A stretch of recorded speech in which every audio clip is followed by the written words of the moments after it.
and welcome. Tonight, Niger State government confirms devastating Mokwa flood in Niger State as the death toll rises to 154 as residents continue to count their losses. Chief of Army Staff Lieutenant General Olufemi Oluyede says the military will continue to prioritize the welfare of soldiers to enhance performance and morale. Judiciary workers at the Supreme Court and the National Judicial Council suspend their planned strike for 2 weeks following the intervention of the Chief Justice of Nigeria. And Ukraine carries out large-scale drone strikes against a number of air bases in Russia, destroying multiple combat planes.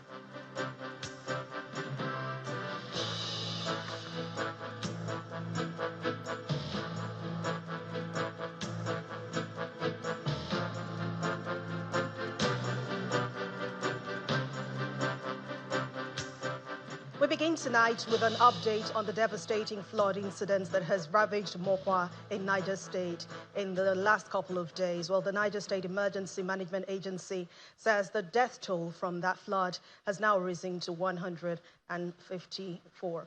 In a statement issued earlier today, the acting director general of the agency, Ibrahim Husseini, disclosed that additional bodies were recovered late on Saturday beneath the bridge in Mokwa and were subsequently buried this morning. According to a statement, the total of 3,018 individuals have been affected by the flood across 503 households.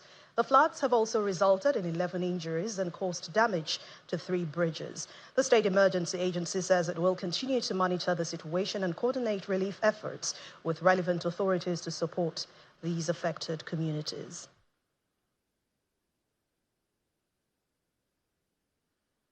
And to security issues, the Chief of Staff, Army Staff, Lieutenant General Olufemi Oluyede, says the Nigerian Army will continue to prioritize the welfare of soldiers and their families as a strategic tool for enhancing military performance and morale. The Army Chief gave this assurance in Jos, the Plateau State capital, during the closing ceremony of the maiden edition of the Regimental Sergeants Majors Convention hosted by the Headquarters 3 Division. The event brought together key military stakeholders to deepen professionalism, leadership, and effectiveness of senior non-commissioned officers in the Army. And there's renewed call for unity and political engagement among Ndibo right here in Lagos. Senator Hope Uzodimma, the governor of Imo State, while addressing a forum of Ndibo living in Lagos, has advised them to align with the country's existing political realities. He underscores the necessity of staying united and projecting a common front to harness the dividends of democracy. The governor also addressed the need for Ndibo to actively contribute to the progress of their host state, Lagos, ensuring peaceful coexistence and a united Nigeria. The forum also discussed issues affecting Igbos, with the governor assuring attendees he will bring their concerns to the attention of the governor of Lagos State. The whole idea is to bring our people together, to unite our people, to create better political awareness so that our people can live in line with the dictates of current realities in the country. We have Igbo population Hajj in Lagos, in Kano, in Sokoto, in Maiduguri, name it. So, and we will do our best to visit these cities where we have a large chunk of Igbo settlements to speak to the issue of a united Nigeria, of a progressive Nigeria, of the need to work with our people according to the rule of law and according to the dictates of all the regulations and the statutes governing our nation. Like I said, we've just started. There will be incremental awareness. With time, the ugly experience of the past will be forgotten, and the good experiences of the future will govern. The pro-President Tinubu support group, Renewed Hope Global, has commended what it calls the giant strides of President Bola Tinubu's administration in impacting the lives of Nigerians 2 years after his inauguration. The group also endorsed the president and his vice, Kashim Shettima, for a second term ahead of the 2027 general election. The convener, Prince Adeomole, and other members who spoke at an event in Abuja to honor the president cited rising foreign exchange reserves, positive performance of the nation's gross domestic product, increased increased revenue collections and the Students' Loan Initiative as some of the reasons for this decision. Please take your seat. Nigerians from all walks of life converged on the banquet hall of the State House, Abuja, to show their support for President Bola Tinubu. This is not just an event. The convener of the event, Prince Ade Omole, believes that the president and his vice, Kashim Shettima, have done impressively well and deserve a second term to sustain the gains of the last 2 years. Hope is no longer a slogan, but a duty. And today, we honor those who have carried it with integrity. Together, we're firm. Good governance is not just an idea, it is becoming a lived Nigerian reality. This time, we will not campaign with dreams, we will campaign with deliveries. The address is followed by an endorsement of the president for a second term. All those in support of the motion, can I hear her? Can you say aye? Aye. All those opposed say nay. The ayes have it. Some key leaders of the Renewed Hope Global Group also give a rundown of the gains made under the Tinubu-Shettima administration. You all gathered here have kept, despite your expectations not being met in some cases, have kept faith and kept the government settled and focused. To you all here, I will say thank you. Due to the bold economic reforms initiated by President Bola Tinubu, Nigeria has witnessed the following positive results. Debt servicing per revenue has declined drastically from 97% in 2022 to 68% in 2024. A representative of the presidency assures that the president will not rest on his oars in ensuring improved livelihood for Nigerians. The core objective of this administration is the creation of an enabling environment for our people to live to the fullness of their economic potentials and abilities. This is why, under the Renewed Hope agenda, we have embarked on deliberate vision to transform our economic system into one that works for the many, not just for the privileged few. The latest endorsement is coming just a few weeks after members of the All Progressives Congress from across the country gave the awards for the re-election of President Bola Tinubu. Meanwhile, youth leaders across ethnic nationalities in the Niger Delta region have called on President Bola Tinubu to take urgent steps to restore democratic governance in Rivers State. The President's General of the Coalition of Niger Delta Ethnic Nationalities, Dr. Theophilus, made this demand during a peaceful freedom walk held in Port Harcourt, the Rivers State capital. Dr. Theophilus, who spoke on behalf of the youth leaders, decried the political situation in Rivers, especially the absence of democratically elected local government officials. Today, Rivers is 58. That means this was the day Rivers State was created, 58 years ago. And people fought for the creation of Rivers State. Our fears are, under military regime, people stood up to say that democracy is what we want. Our people fought against military dictatorship. Today, we are in democracy. And a democratically elected president will deem it fit outside the Constitution of the Federal Republic of Nigeria to make a pronouncement that an elected governor has been suspended. This statement alone is a bad omen to our democracy. Our fears are not just the Niger Delta states. If this is allowed to stay, that means a time is going to come where a sitting president will wake up and decide to suspend 10, 15 governors of his political opposition, or governors that are not doing his political bid. So we are saying that we are interested in democracy, and those that are ready and willing to promote democracy, we must stand to defend our democracy. An injury to one is an injury to all. The issue of sole administrator in Rivers State is very, very strange to us. We are politically bereaved in Rivers State, and we say no to such kind of unconstitutional rule in Rivers State. So we are calling on Mr. President to retrace that appointment that he gave the sole administrator in Rivers State. We told you earlier that the Chief of Army Staff had made a promise saying that the Nigerian Army will continue to prioritize the welfare of soldiers and, of course, their families as a strategic tool to enhance military performance and morale. Nigerian Army is ready for inspection, sir! The first ever Regimental Sergeant Major's Convention of the Nigerian Army has ended in Jos with a resolve to boost leadership, professionalism, and morale among senior non-commissioned officers drawn from various military formations across the country. The convention focused on sharpening leadership skills, promoting professionalism, and enhancing the roles of Regimental Sergeant Majors across the Army.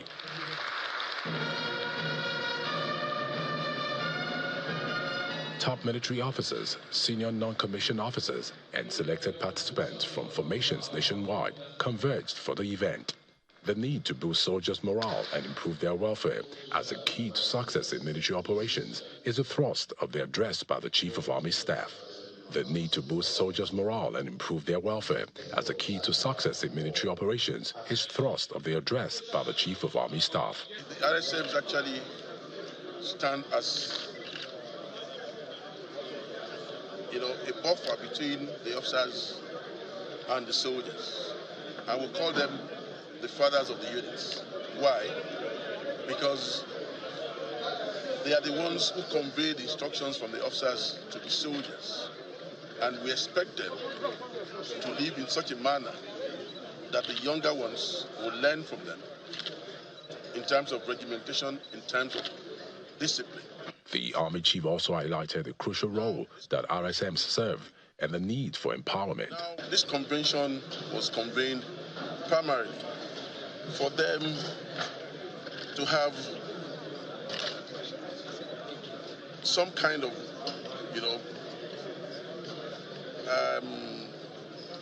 reappraisal of what they're doing and how they can contribute more to make us more effective operationally. Speaking with them, I'll be able to motivate them. I'll be able to tell them a few facts about what is expected of them. And I've also promised them a few things that can make them do their jobs better. Some of the personnel that distinguished themselves at the convention received awards and special recognition from the Chief of Army Staff. With the sustained fight against insurgents, the Army hopes that the convention will boost leadership and improve operational effectiveness through better troop morale and welfare. In part two, after the break, judiciary workers suspend their planned strike for 2 weeks following the intervention of the Supreme Court and the National Judicial Council. Please join us again.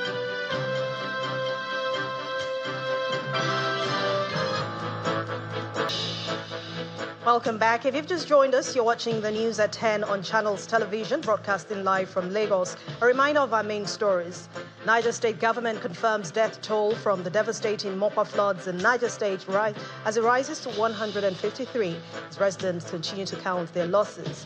Chief of Army Staff Lieutenant General Olufemi Oluyede says the military will continue to prioritize the welfare of soldiers to enhance performance and morale. Judiciary workers at the Supreme Court and the National Judicial Council suspend their planned strike for 2 weeks following the intervention of the Chief Justice of Nigeria. And Ukraine carries out large-scale drone strikes against a number of air bases in Russia, destroying multiple combat planes.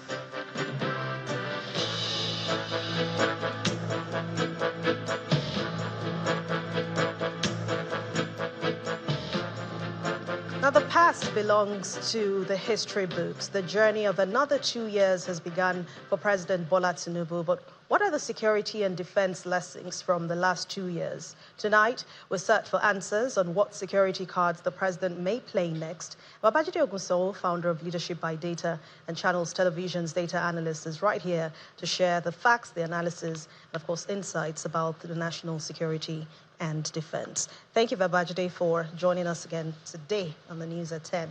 Quite an interesting topic, but how much of President Bola Tinubu's promises on security and defense has been achieved when we look at the first 2 years of his administration? It all depends on who you ask, Anne. But the summary is we have a hung jury. The jury is divided, so it's really difficult to assess him. However, after thinking about it, here's what I feel is a fair way to look at it. First will be to take a detailed look at the statements the president made, especially his press recordings. The second will then be to look at what are citizens saying about security. Then we should look at how does the world view security in Nigeria, and finally to then look at what are the security agencies saying and what is their review of their security performance. And if we take a look at that very first place to start from, what did President Tinubu say and what has he been saying since 2023? His first day, he made it clear that we shouldn't pity him. He asked for the job, and I like that statement. He wouldn't give excuses, so he's on record for that. Last year, 8 priority areas, strengthening national security. Again, he says still remains among his priority areas. Don't forget 2023, he said he wouldn't give excuses. Now what we have is information that over 13,500 terrorists have been eliminated. So from the president's perspective, yes, we see consistency right from 2023 to now. We have information now that over 13,500 terrorists have been eliminated. But there are 2 questions Nigerians are asking. The first is, what is the population of terrorists in Nigeria? Let's exactly know how many terrorists are we dealing with. The second is, are we eliminating terrorists faster than the terrorist leaders are recruiting? Because if going by the 13,500 terrorists eliminated in the last 2 years, that's an average of about 18 terrorists per day. So yes, we might be moving and eliminating terrorists at that 18 terrorists daily average. However, there's a problem if the terrorists are recruiting 25 or 20 per day, because it simply means they are recruiting faster than we're eliminating. So we really have to tell ourselves the truth. What is the population of terrorists in Nigeria? What numbers are we looking at? And second is, are we eliminating more than they are recruiting? Don't forget, Anne, we clearly know some of the recruiters of terrorists, and beyond talking about terrorist commanders who are recruiting, the major recruiters of terrorists are poverty, illiteracy, and joblessness. So we need to look at those indicators to see how many people are coming into terrorists because of that. Okay, but when we look at the polls, what are the polls saying about President Bola Tinubu's job approval rating when we look at jobs? So when we talk about job approval ratings in Nigeria, and sadly, we don't have consistent numbers on the president's job approval rating. Same thing with President Buhari, President Goodluck, President Yar'Adua. So we still don't have that culture of independent job approval ratings. What we see is the politicians coming out to give approval statements. However, approval ratings really do not exist. What we have close to approval ratings are some sectoral performances, especially if we look at it from the feedback from citizens. So one way to look at it is, especially since we're talking about security, is to ask ourselves, how are citizens assessing the security and defense agencies? Yes, we have that information. And if we take a look at what has happened in the since 2023, it allows us to understand the challenges and where the opportunities are. Again, from the citizens' perspective, there's some good news. It depends on which region you look at. 45% of citizens in northern Nigeria say security is improving. However, the numbers are even better in southern Nigeria, where 57% of respondents in southern Nigeria say security is improving. Where are the challenges? The main challenge right now still lies in the northeast. If you take a look at the feedback from citizens, as at May last year, 61% of families living in northeastern Nigeria said security was improving. Those numbers are down this year to 52%. The numbers are the same in the north central. They've been consistent, 39%, 39%. However, where we see good news is really the northwest, the southwest, the south-south, especially the southeast, where we've seen 2 consecutive years of improvement in the southeast in terms of feedback from citizens.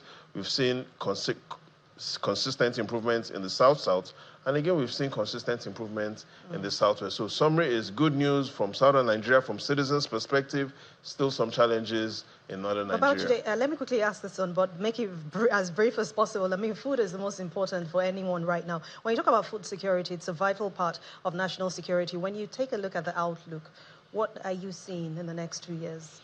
The good news about food security is we have some good news coming from the defense headquarters. Their approach to food security is changing. They're using more of a scientific-driven way.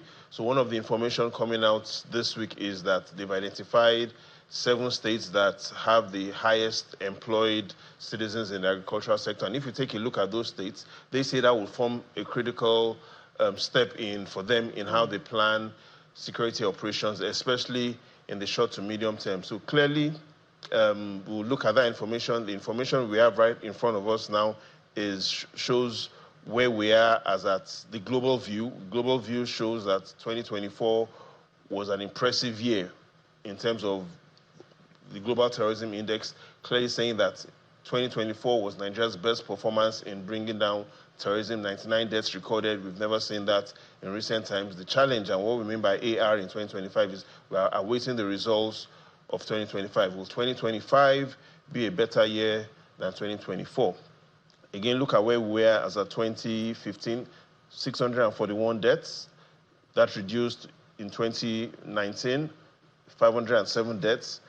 That reduced in 2023, 145, and now less than 100 as at 2020. Less than 100 as at 2024. We are waiting for the numbers from the Global Terrorism Index for 2025. So that's the good news on the global perspective. But perhaps the final analysis, like you talked about, is national food security. And if you take a look at those 7 states that the defense headquarters say they have their eyes on, because these 7 states are where in each of these states have more than 1 million farmers.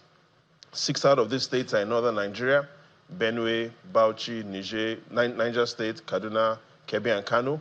The 6th state is Cross River. So the information is security agencies coming from, especially the defense headquarters, say that one of their approach will be to look at areas where you have high concentration of farmers and herders, and they will be planning their operations based on which local governments will need a lot of support. Finally, the information again from the Chief of Defense Staff is, when we're talking about optimism in this second year, is that their optimism doesn't mean that they are blind to the reality of the situation. It means that they remain motivated to seek a solution to whatever problems arise. So again, in final analysis, I'm optimistic.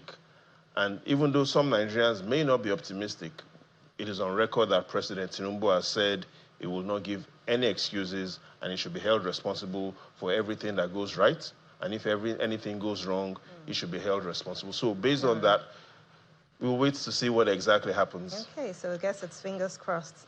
We hope for the best. Thank you very much. It's the midterm report card on security. Babajide Ogunso, founder of Leadership by Data and Channels Television Data Analyst. Thanks a lot for your time on the news at 10. Thank you, Anna. So other stories now. Following the intervention of the Chief Justice of Nigeria, Justice Kudirat Kekereekun, workers of the Supreme Court of Nigeria have pulled out of their planned June the 2nd industrial action called by the Judiciary Staff Union of Nigeria, JUSN.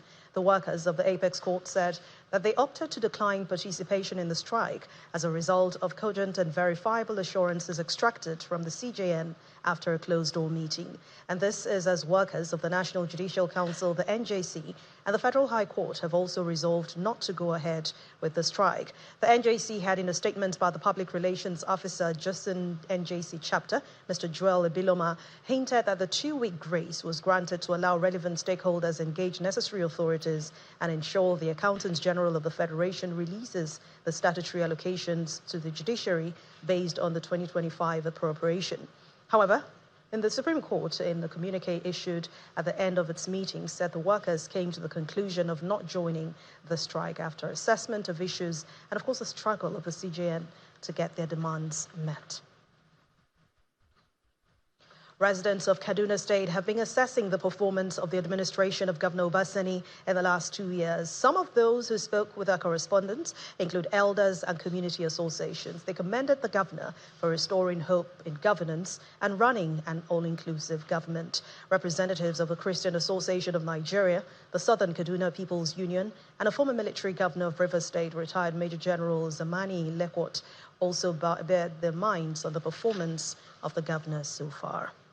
That I will be faithful.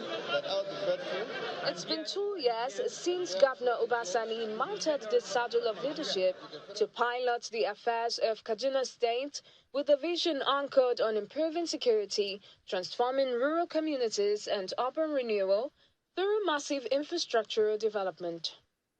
After 2 years, residents assessed the performance of the governor in tackling insecurity that bedeviled Kaduna State for over a decade. When he came on board, his new policy has helped in drastically reducing the impact of banditry. The situation has changed. The people are now sleeping with their 2 eyes closed, and the insecurity that we're experiencing has, to a larger extent, given way. We are not yet completely out of it, but we are grateful for where we are and trusting God to be at our best tomorrow.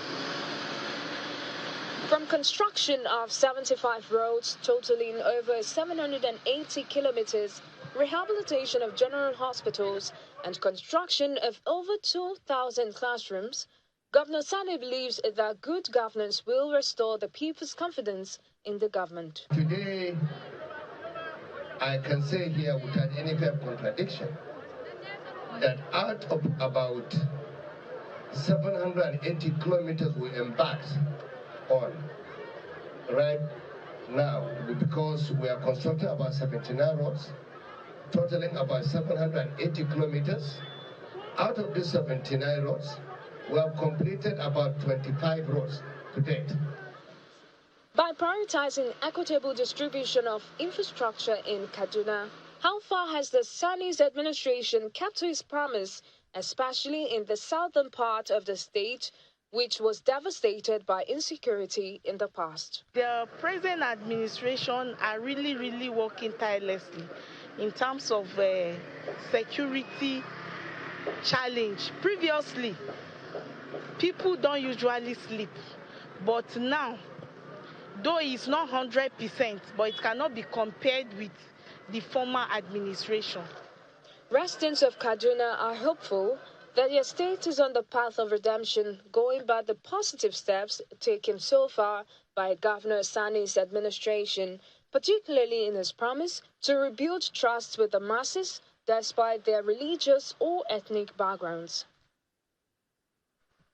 From there, we head to Yobe State, where the governor, Mai Mala Buni, has embarked on the construction of 13-kilometer gully erosion project to avert flooding in Damaturu, the Yobe State capital. The 9 billion naira project under its World Bank program, Agroclimatic Resilience in Semi-Arid Landscapes, is also expected to harvest the water and irrigation purposes.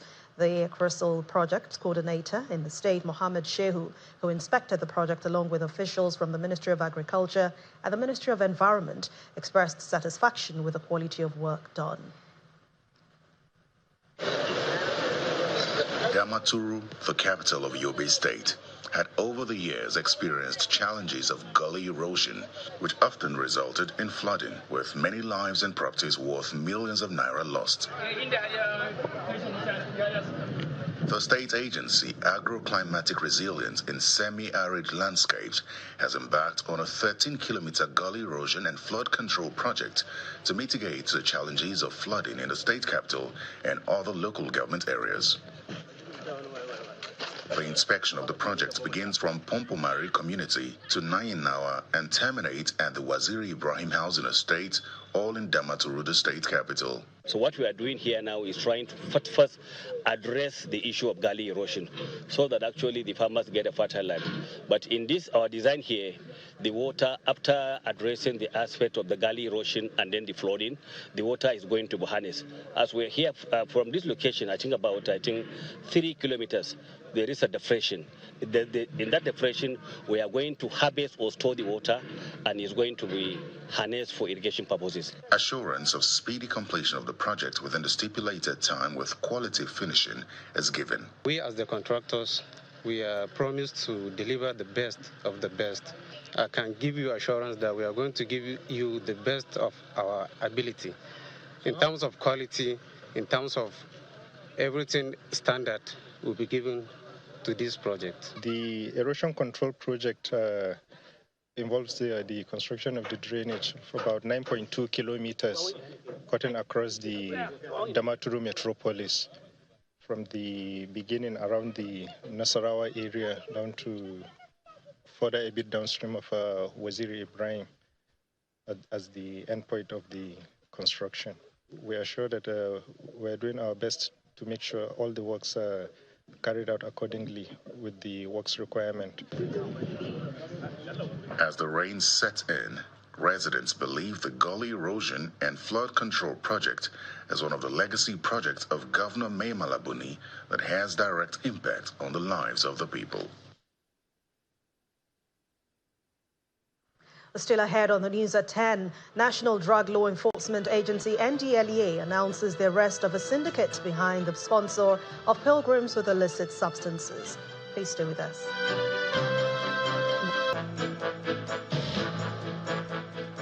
Welcome back. Just a few days ago, Nigerian children joined their counterparts across the world to celebrate the International Children's Day. However, parents, guardians, and the children alike are now appealing to the government at all levels to improve the welfare of teachers in order to enable them impact the lives of the pupils positively.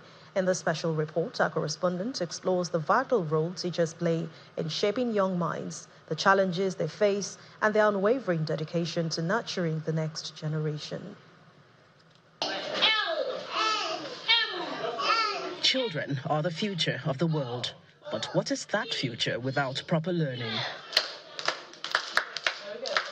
Teachers play a key role in molding the future because of their responsibility to make children learn and gain knowledge. According to the former president of Turkey, Mustafa Kemal Atatürk, a good teacher is like a candle. It consumes itself to light the way for others. There is no contention about the positive contributions of teachers to human capital development globally. However, teachers are confronted by a plethora of challenges.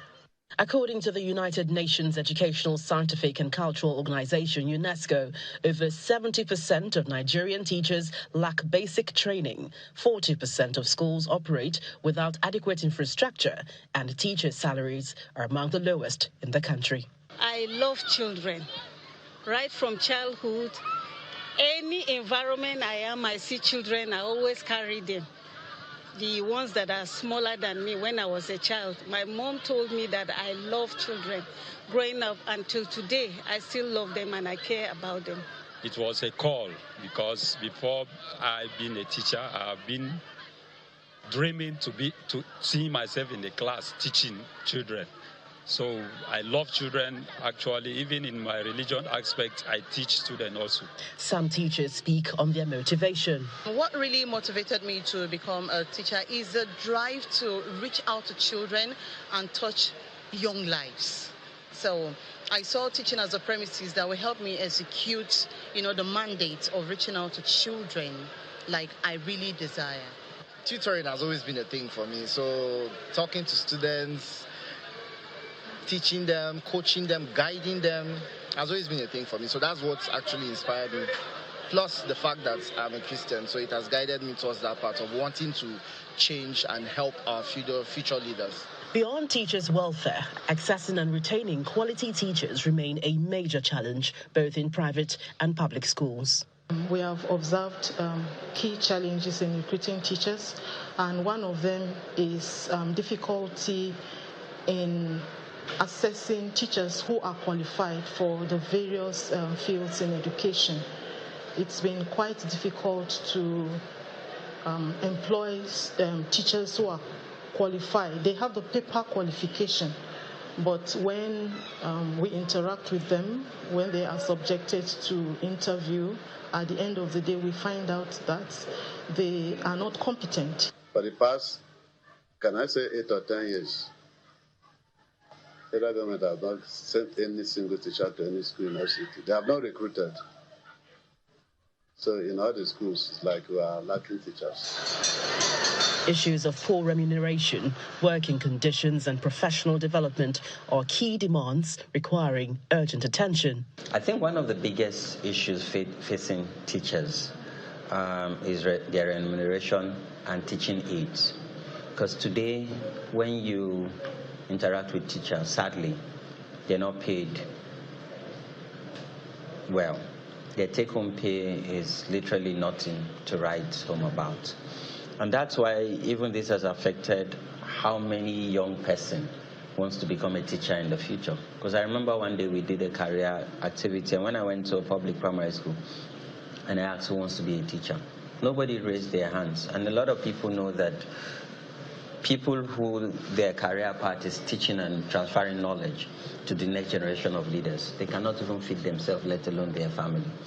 The role of government, policymakers, parents, and the general public in elevating the teaching profession is highlighted. Charity, they say, begins from home, and parents have a lot to do, not just bringing their children to school alone, expecting that the teachers would do magic. So it's a concerted effort that both the parents and the teachers have to put to play so that for the betterment of the future of the children. For me, parents can support teachers by disciplining their children at home.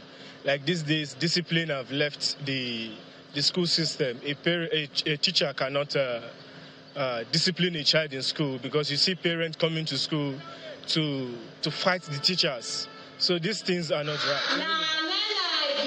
As the world celebrates Children's Day, UNICEF is calling attention to the protection of children, especially their right to quality education, while teachers play a critical role in ensuring quality education.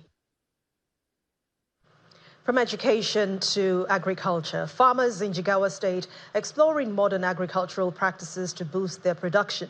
And this follows the introduction of a number of initiatives by the state government to help empower these farmers. Our correspondent Sadiq Iliasu reports on how this transformation is shaping the growth of the agriculture sector in Jigawa State.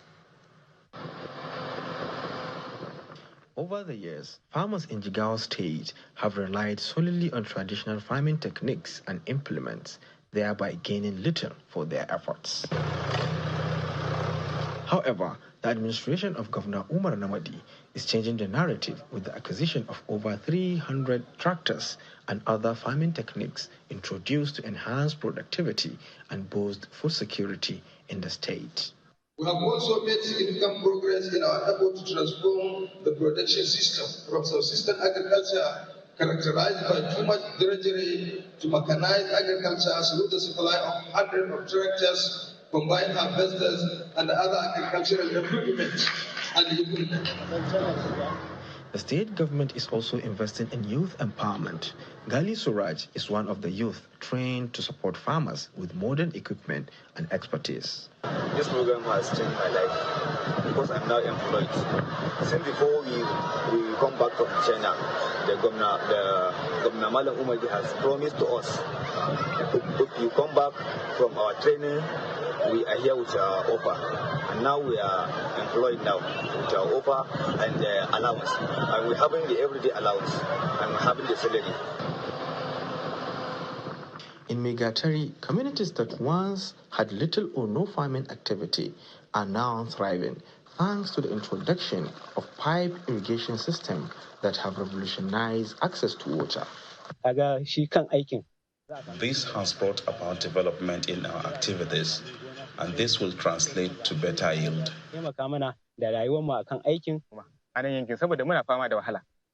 We used to find it difficult, but with the recent initiatives, better days are ahead.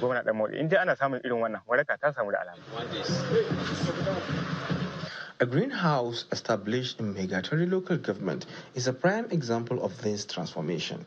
Despite being out of season, fresh vegetables from the greenhouse are now reaching markets across the state. Modern fish farming is also set to take off as new aquaculture facility nears completion in the area. You see, it's about 10 hectares of land which has been cultivated. Water is drawn from the ground, it be used on the surface. So we are going to replicate this one as well. The open field farming and the modern agricultural farming in the greenhouses and open field farming. The Jigawa state government believes that with these initiatives, it is positioning the state as a model for modern agriculture in Nigeria. Sadiq Iliasu, Channels Television News.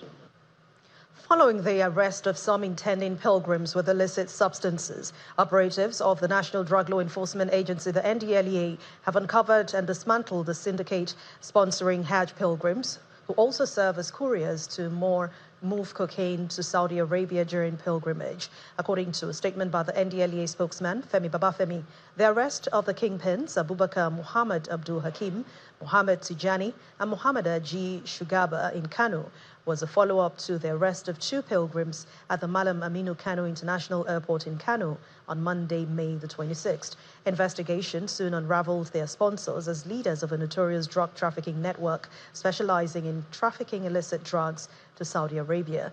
In a related development, NDLEA operatives at the Kano Airport on Wednesday, May the 28th, intercepted a 60-year-old businessman, Chinedu Leonard Okibo, during the outward clearance of Qatar Airways flight QR1432 to Iran.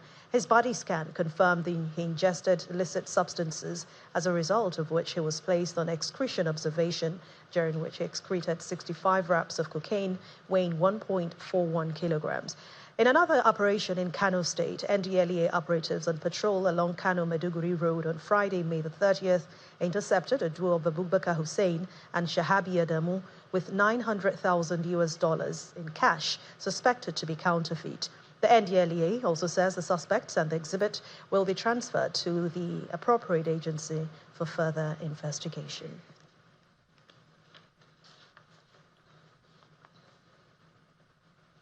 In the meantime, the Saudi Arabia Hajj security forces are at the highest level of readiness to tackle any threats that may disrupt the 2025 Hajj pilgrims from performing their rituals safely. The Director of Public Security and Chairman of the Hajj Security Committee, Lieutenant General Mohammed bin Abdul Salah al-Bassami, stated this in his remarks when members of the forces displayed their readiness to ensure a hitch-free 2025 Hajj pilgrimage at the military parade ground in Makkah. Our correspondent, Salima Gayam, who's covering this year's Hajj, has this report.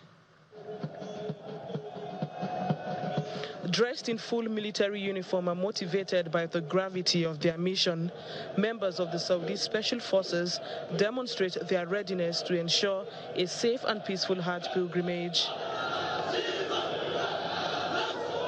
They gather in large numbers for the annual Hajj Military Readiness Parade in Mecca as part of preparations to implement the comprehensive security plan for the 2025 Hajj. Forces responsible for safeguarding the pilgrims march in precise formations, showcasing discipline and coordination. They perform complex drills and maneuvers, highlighting both their physical fitness and technical expertise.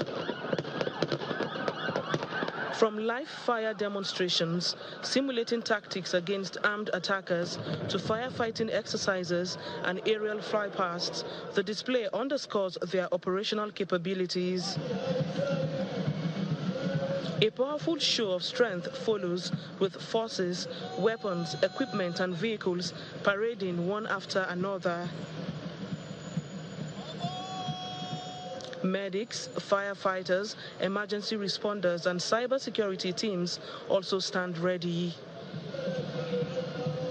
This parade is the Saudi government's largest military display, held annually in the week leading up to the Hajj pilgrimage.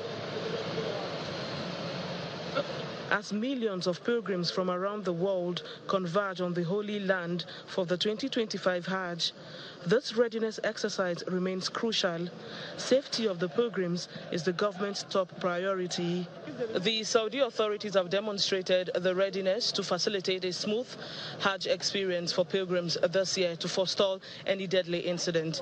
To ensure safety, they urge pilgrims to cooperate and follow set regulations or face consequences. From Saudi Arabia, Halima Gayam, Channels Television News. From Saudi Arabia, let's head to Kano State, back here in Nigeria. Kano State is popularly known as a commercial hub. It's also renowned as the historical center, with its traditions in craftsmanship from textile, dyeing, leatherworks, blacksmithing, and pottery, all among others. In this next report, our correspondent Nanchin Vincent explores the socio-economic and cultural dynamics of Kano traditional crafts in the face of emerging technology.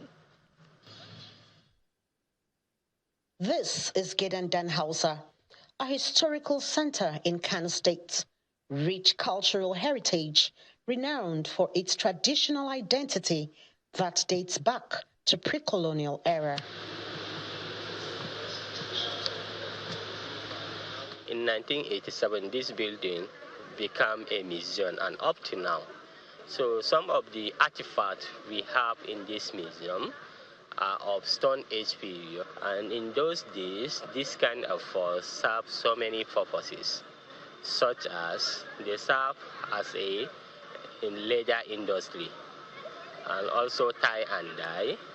The traditional crafts range from textile, weaving, dyeing, leatherworks, blacksmithing, and pottery. It plays a major role in the socio-economic and cultural identity of the state. The way how we can modernize our business, most of the designers in local people in Nigeria or outside Nigeria, when they do drawing the design in the paper, you can send us by email, then later we can print in the design exactly in the fabric. We've been trading here for years, and we export our leather to Morocco and other countries. In the face of modernization, these crafts are threatened by increasing urbanization and the influx of foreign goods. Nigeria is our home. Nigeria is our place. So please, we help our country, because the way how we can help our countries, so you can buy our local indigenous material. All we need now is more than equipment to improve our work. The Kano State government is committing to initiate programs that will support traditional crafts through tourism, training, and cultural festivals. The state government has established craft shops outside here. You can see them outside when you go, so that we will invite the local craftsmen to come and be carrying out their businesses here under our closed supervision and guidance, so that we will tell them, do this, you can do this to modernize it, you can do this to improve the outlook of that particular product you are making. So that is the essence of the establishment of the crafts market by the History and Culture Bureau, and with the absolute support of the state government. While traditional crafts in Kano remain a vital cultural asset, investing in the modernization and innovation of these crafts will go a long way in the socio-economic development of the state. From Kano Commercial City, Namchin Vincent, Channels Television News. And now to the world of sports. The chairman, National Sports Commission, Shehu Diko, has commiserated with the Kano State government over the tragic incident involving their team at the National Sports Festival. In an exclusive interview with Channel Sports in London, Diko expressed his sympathy, assuring that the commission will support the state in this very difficult time. And away from sports now, outside our shores, Ukraine claims to have left more than 40 Russian bomber planes burning in a large-scale drone attack.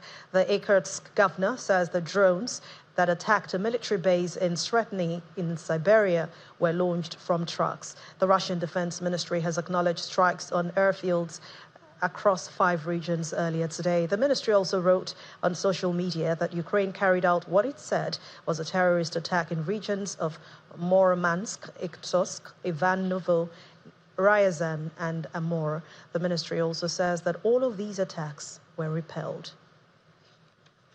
The drone strikes from Ukraine reportedly destroyed more than 40 Russian bomber planes. The Irkutsk governor says they were launched from trucks. Russia has confirmed the attacks, calling it a terrorist attack, which happened in the regions of Murmansk, Irkutsk, Ivanovo, Ryazan, and Amur. The claims they were all repelled, but the drones reportedly hit 41 bombers stationed at several airfields.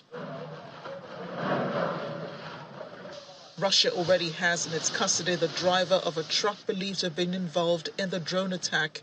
He'll be questioned by police. The attacks come on the same day a Russian drone struck the Ukrainian city of Zaporizhia early Sunday morning. One 74-year-old woman was injured during the attack. These attacks come on the eve of a second round of direct talks between Ukrainian and Russian officials, scheduled to hold in Istanbul, Turkey on Monday. How are you? Thank you.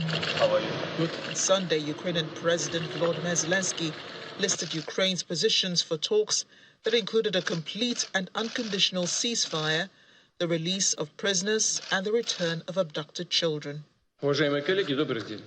Russia so far has rejected calls for an unconditional ceasefire and repeatedly made demands that have already been rejected by Ukraine. Another example of judicial overreach. Back to Sunday's strikes, the White House says the U.S. was not warned about the strikes from Ukraine. Neither was the Trump administration informed of Ukraine's large-scale drone attack. The Ukrainian Security Service says the attacks on Russian airfields destroyed 34% of Russia's strategic bombers, capable of carrying cruise missiles. In a post on social media, the SBU says its Operation Spider's Web cost Russia $7 billion.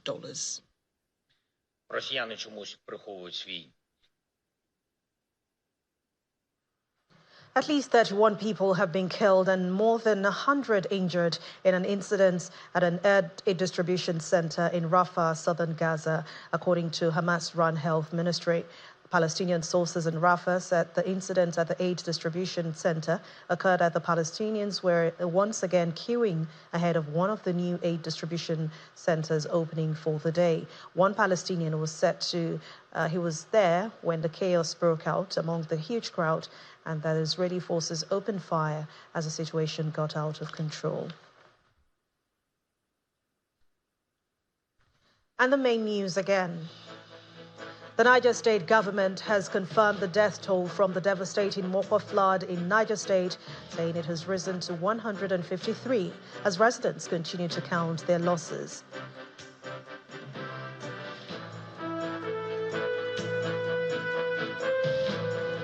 That's the news at 10 tonight. Thank you so much for watching. I'm Anne Mwawadu. Have a fruitful week. Good night.